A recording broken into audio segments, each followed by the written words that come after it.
I always thought the aisle seat was the most underrated spot on a plane. Everyone fights for the window, but for me, someone who likes stretching my legs, getting up often, and not climbing over strangers, the aisle is perfect. So when I booked my flight from Seattle to Miami for a conference, the only thing I cared about was securing 12C. Aisle. Comfortable. Dependable. Boarding was smooth. People shuffled in like a slow-moving parade, families juggling bags, business travelers in suits, tourists smelling faintly of sunscreen. I placed my backpack under the seat, buckled in, and turned on a podcast, ready to zone out before takeoff. That is, until she arrived. The woman who would become known, at least in my mind, as Airplane Karen, marched down the aisle like she owned the aircraft. Platinum blonde bob, oversized designer sunglasses still on indoors, and a neon pink handbag that could double as a small suitcase. She stopped at my row, looked at me, then at the seat number above her head, like she suspected it was lying to her. "You're in my seat," she declared. I pulled out my boarding pass. "Actually, this is 12C. She huffed, like I had personally offended the universe. "Well, I'm in 12B, and I need the aisle. I get motion sickness." I blinked. "I'm sorry to hear that, but I actually booked this seat specifically." Karen looked down at me like I was a child refusing to share crayons. "Well, I booked my ticket late," she snapped, "and I paid for priority boarding. So I deserve the aisle more." There it was. The magic word, deserve. I kept my voice calm. "Unfortunately, I can't switch. I need the aisle as well. But maybe the flight attendant can help find another one." She scoffed loudly. "They won't have another aisle seat." "Trust me," I asked at the desk. "You're the only one in my way." Before I could reply, she plopped into the middle seat, 12B, angrily adjusting herself like she was trying to shake the row out of alignment. Her elbow instantly invaded my space on the armrest. Then came the kicker. "Just letting you know," she said loudly, loud enough for surrounding passengers to hear, "if I throw up on you because you refuse to switch, that's on you." The couple behind us snorted with laughter. I smiled politely. "Hopefully it won't come to that." Karen mumbled something under her breath that I am fairly certain was not a blessing. The flight finished boarding.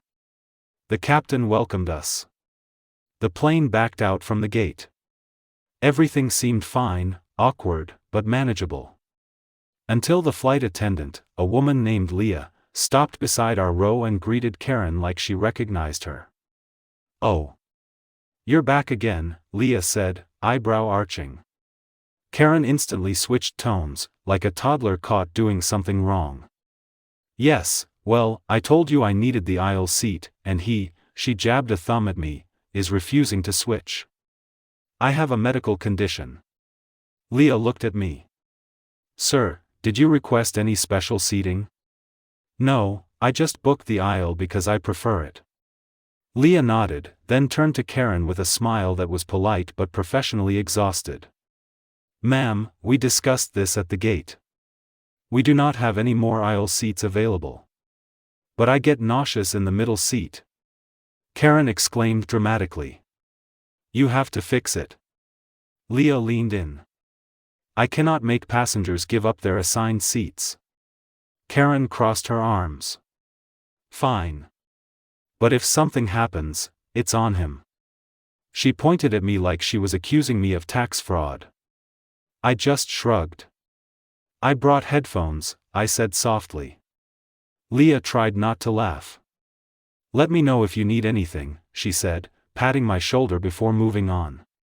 Karen muttered angrily for the next 10 minutes, about airlines, seat assignments, rude people, and the downfall of civilized society. She made sure every word was just loud enough that I could hear it but not loud enough to draw attention. Then things got worse. The moment the plane began taxiing, Karen started kicking her dramatic performance into full gear. "Oh, I'm feeling dizzy," she moaned, head thrown back like she was in a soap opera. The man in front of us peeked over his seat. "Oh no," Karen continued, "this is because someone wouldn't switch. I'm such a victim right now." That was when the flight attendant came back, this time with a small white bag. "Ma'am, if you're feeling unwell, please use this." Karen swatted at the bag. "I do not need a bag. I need his seat." Everyone around us groaned. And I knew, right then, that I was stuck next to a full-blown airborne disaster for the next 5 hours. But what I did not know yet was that Karen's entitlement would reach a level nobody expected. And that the flight attendant, who had obviously dealt with her before, already had a plan forming. A plan that would turn the entire flight against Karen. And leave her absolutely humiliated. The flight had already reached cruising altitude, and the cabin light settled into that soft, warm glow that makes everyone either sleepy or irritable. In Karen's case, it was definitely the second. She kept shooting dagger glances at my dinner tray, her lips pulled so tight they almost disappeared. I pretended not to notice, calmly cutting into my chicken like it was the most peaceful day on earth. The flight attendant from earlier, Emily, reappeared with a friendly smile. "Everything good here?" she asked. Before I could answer, Karen practically lunged into the aisle. "Actually, no. I need to speak with you privately. Now." Emily blinked. "Is there a problem?" Karen pointed directly at me, as if identifying a criminal. "Yes. He got a full meal before me, even though I have dietary requirements. You need to switch our meals. Immediately." I nearly choked on my tea. "Dietary requirements? You told me earlier you were just upgrading your experience." Karen ignored me with the skill of someone who had spent her whole life doing exactly that. "I am a paying passenger," she declared. "And I expect service." Emily's smile faltered just a little around the edges, just enough to show she had dealt with hundreds like her. "Ma'am, your meal choice was submitted when the ticket was purchased. We cannot take food from one passenger and give it to another." "It's chicken," Karen snapped. "This is not complicated." Emily leaned down slightly, voice steady. "We cannot take his chicken." Karen's eyebrows shot up as if she had been personally wronged by the laws of aviation. "Oh, so now we are prioritizing him over me? I knew it. This is discrimination." I put my fork down. "Who exactly do you think is discriminating against you, Karen?" "You." She whirled toward me. "You have no idea how stressful my life is. My son is home alone because our nanny is incompetent, and we had to book this flight last minute for a very important reason that I do not need to explain to strangers." Emily inhaled softly. "Ma'am, please keep your voice down." "I will not." Karen barked. "All I am asking is for his meal." Emily stood up straighter. "We are not taking another passenger's meal." I thought the moment was over, but I was wrong. Very, very wrong. Karen suddenly leaned across the armrest, her acrylic nails clacking like claws on plastic. "Look," she hissed at me. "You seem like a reasonable man. Just trade meals. I already ate half of it. I do not care. And you ordered vegetarian. It looks vegetarian enough." I blinked slowly. "Karen. There's literally chicken in it." She pursed her lips. "I will pick around it." Before I could say another word, she grabbed my tray. Completely unprovoked. The whole thing tilted, gravy sloshing dangerously toward the edge. Emily's eyes widened. "Ma'am, please release his tray." Karen yanked again, but I held the other side. For a full 3 seconds, we were locked in a bizarre silent tug-of-war over an airline meal like two toddlers fighting over a toy. Then, splat. Half the mashed potatoes landed on Karen's sleeve. She froze as if someone had unplugged her. Her voice returned slowly, bubbling with rage. "You. You assaulted me. I stared. You pulled the tray. Even Emily couldn't hide her disbelief. He was holding it. You grabbed it. But Karen wasn't listening anymore. Her eyes shimmered, and she took a shaky breath so dramatic it deserved an award nomination. I want the supervisor. I want the captain. I want everyone. This man has attacked me. Passengers around us were openly listening now, heads turning like meerkats. A man across the aisle muttered, "Lady, it's potatoes, not acid." Another whispered, "I hope they eject her. I'll open the door myself." Emily tapped her earpiece. "I'll call my lead attendant." Karen folded her arms, triumphant. Good. Finally. Someone will take this seriously. She leaned back and smirked at me like she had already won the lawsuit she was rehearsing in her head. But her confidence lasted exactly 23 seconds. Because when the lead flight attendant approached, tall, calm, authoritative, he asked a simple question. "Ma'am, can we check your boarding pass?" Karen frowned. "Why?" "We need to verify your seat and service class." She reluctantly handed it over. The attendant scanned it. Then he looked at her and said the line that made half the cabin choke on quiet laughter. "Ma'am. You are not even assigned to this row." Karen went pale. "This is an upgraded meal section. Your seat is 5 rows behind you." Her jaw unhinged. "That is impossible. I always sit in comfort class." Emily raised a brow. "Your ticket is economy." The man from earlier whispered, "Economy Karen.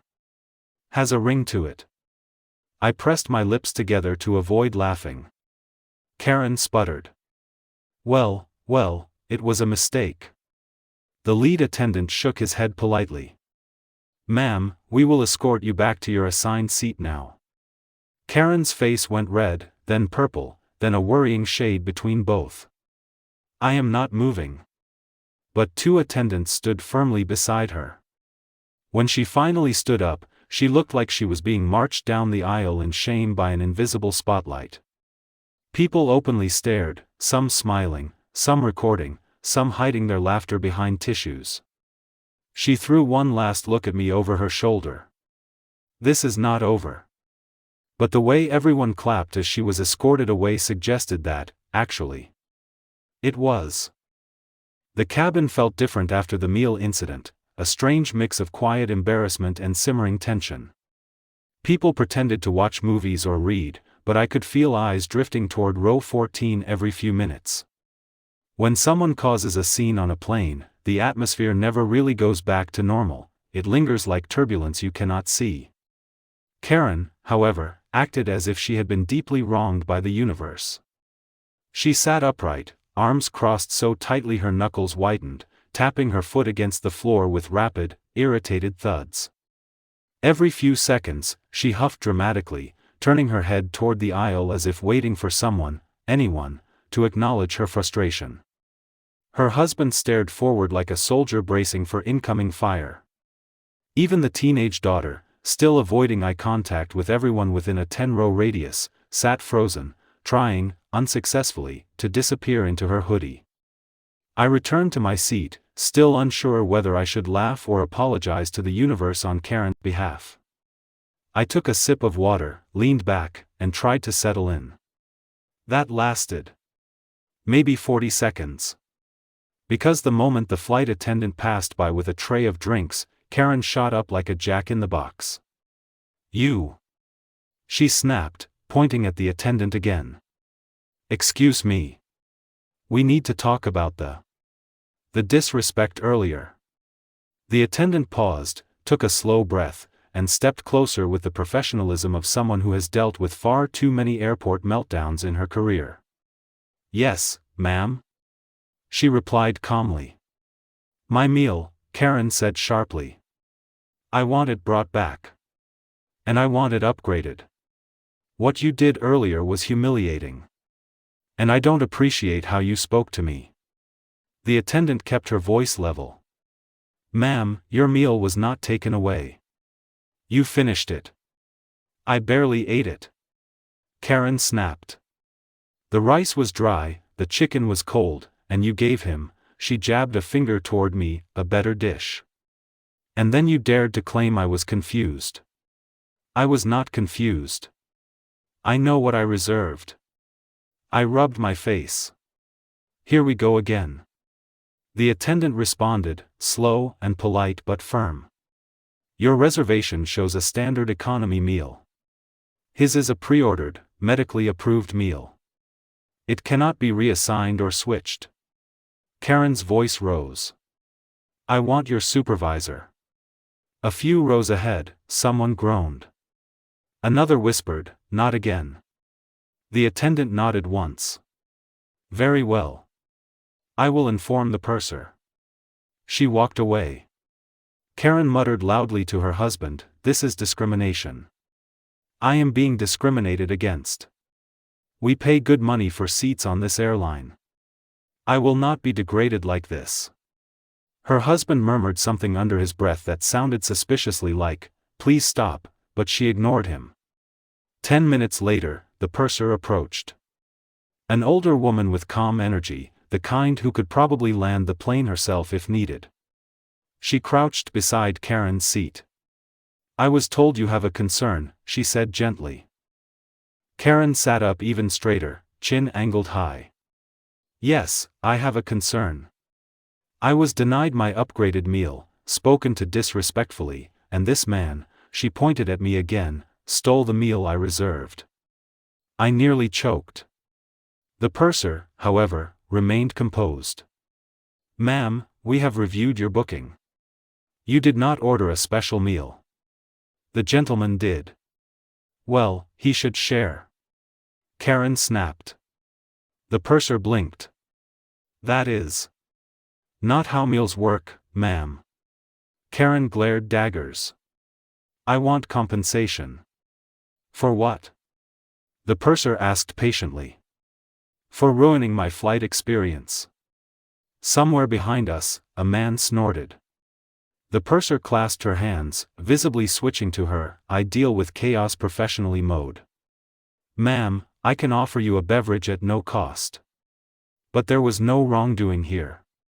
Karen gasped as if personally stabbed. A beverage? That is your idea of compensation? Yes, the purser said calmly. That is standard. Karen sputtered, searching for the words. I will never fly this airline again.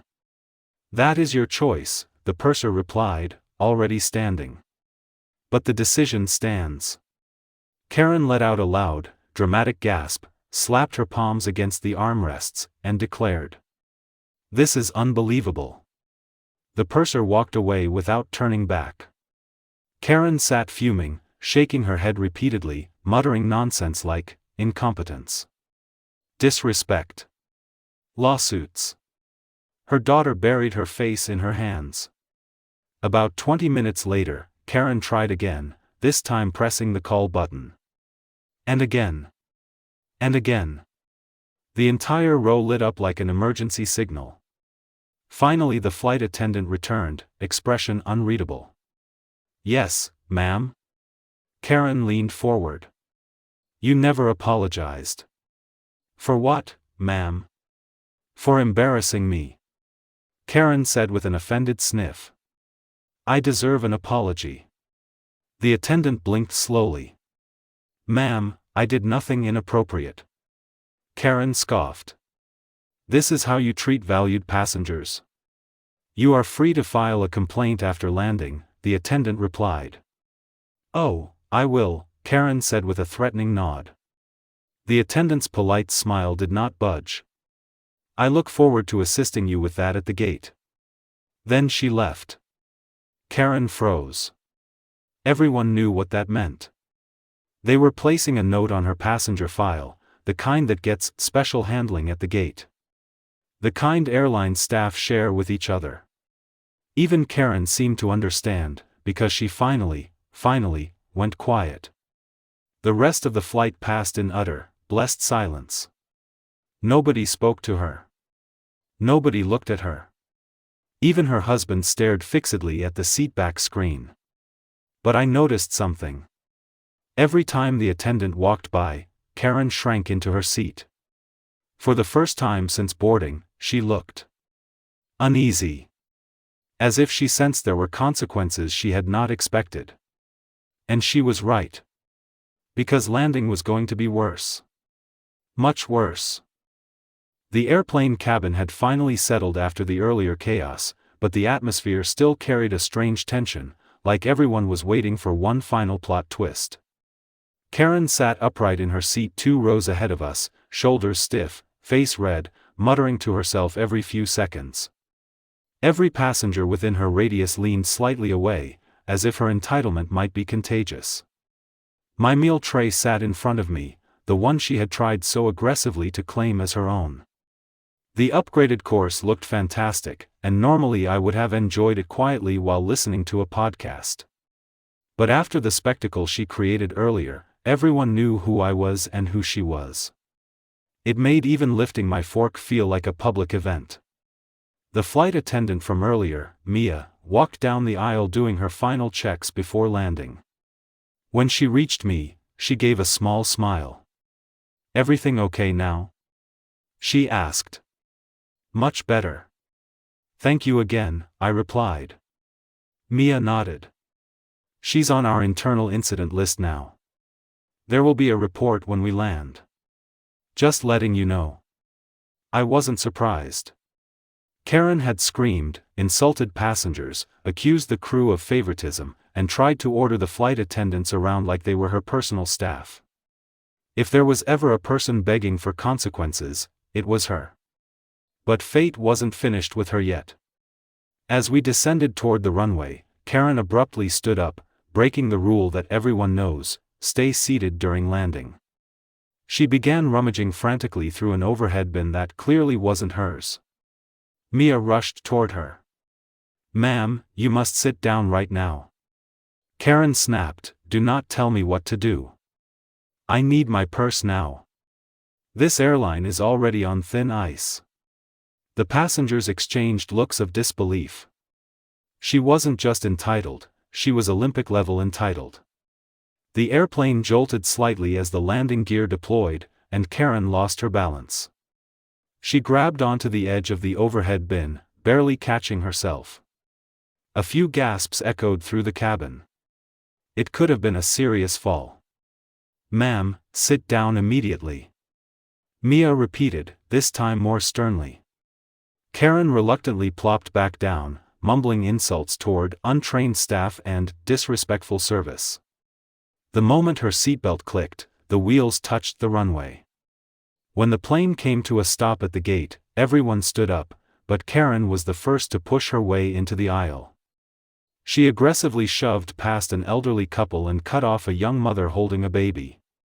"Watch where you're going," she barked. The mother stared at her in shock.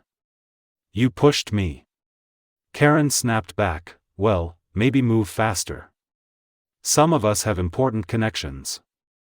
At this point, passengers started recording her, not discreetly, but openly. Phones were held at chest height, angled directly in her direction. Karen noticed. "Oh, you're all filming? Good," she shouted.